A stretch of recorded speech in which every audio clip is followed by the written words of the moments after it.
apoiar nossas decisões sem o peso da culpa, deixando aquelas nossas partes infantis crescerem e irem adiante.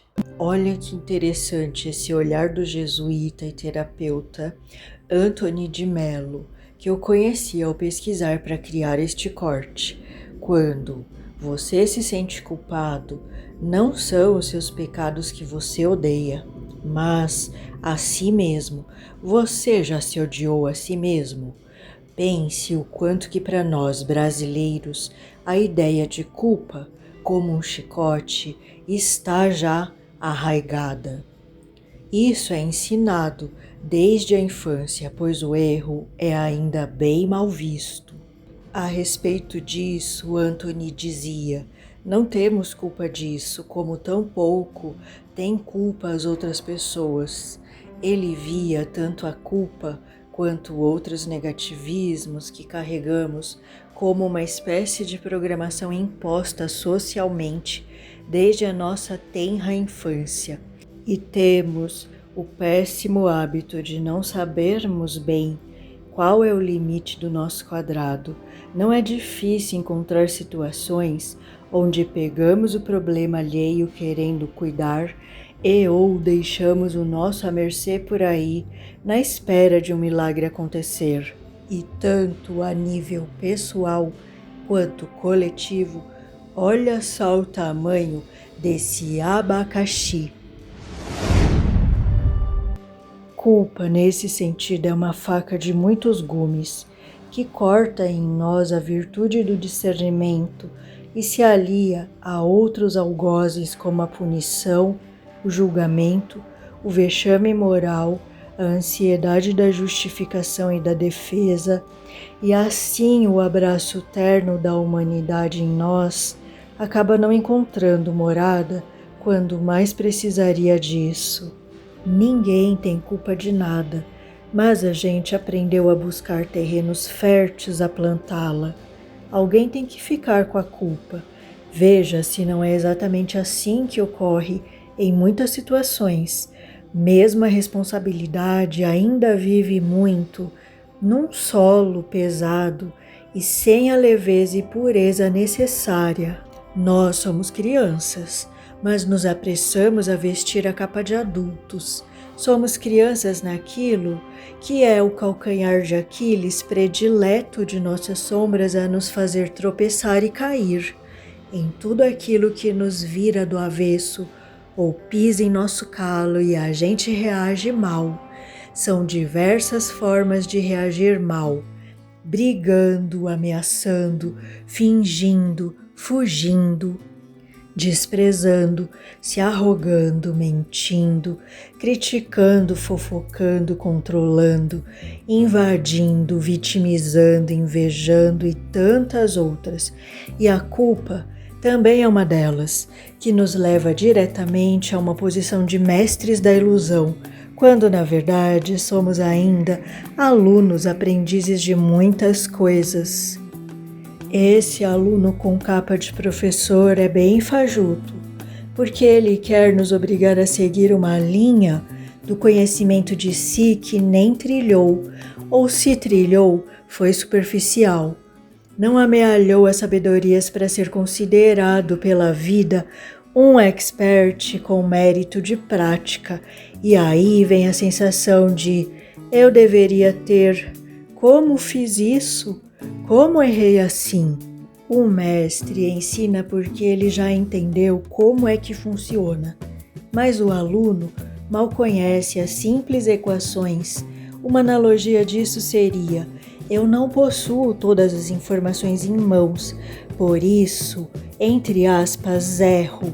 Mas como que é erro se não tinha os dados que agora, tendo passado por isso, adquiri? Então, eu sei que não iria por aqui, mas por ali. Por esta analogia, a culpa poderia ser considerada justamente o aluninho em nós, querendo ser professor de uma situação que nem mesmo tem a ideia real de sua condição e pormenores. É uma falha do nosso ego, ou imaturidade mesmo. Tem uma frase que o Luiz Gasparito dizia: culpa é pretensão.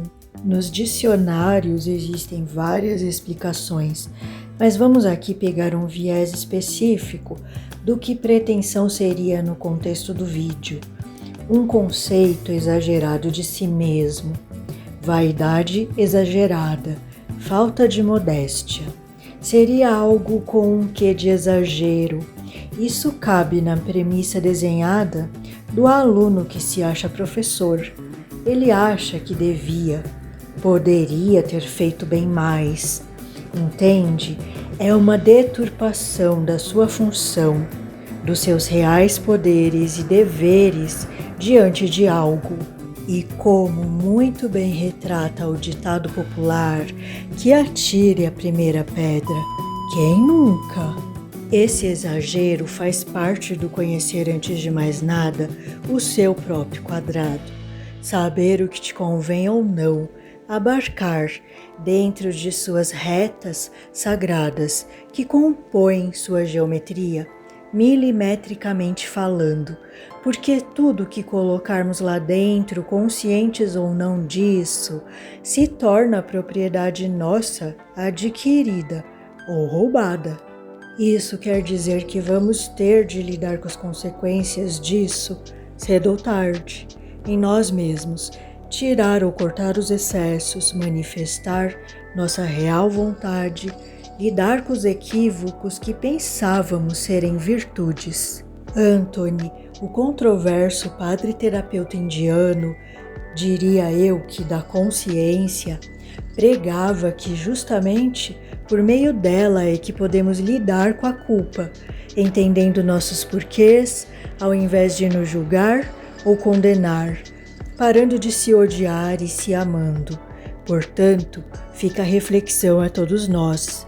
Como posso trazer leveza, liberdade em estar com quem quer que seja, a favor ou contra aquilo que defendo ou acredito, sem entrar inevitavelmente no terreno lamacento que alguém sente sempre que se confunde nas suas retas sagradas componentes de seu quadrado com outras retas, geometrias também sagradas, ali, lá fora, pelo menos é o que se sente enquanto 3D.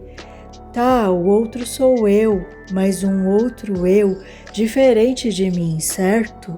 Esse paradoxo confunde o olhar justamente porque se o outro sou eu, em algum nível passo a ser responsável por ele?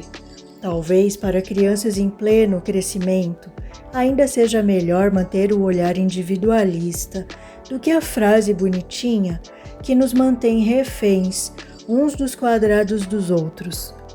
E ninguém fica mais egoísta por isso, porque egóicos já o somos, mesmo sendo espiritualistas, religiosos, fraternos, bons, ou sendo pessoas acima de qualquer suspeita.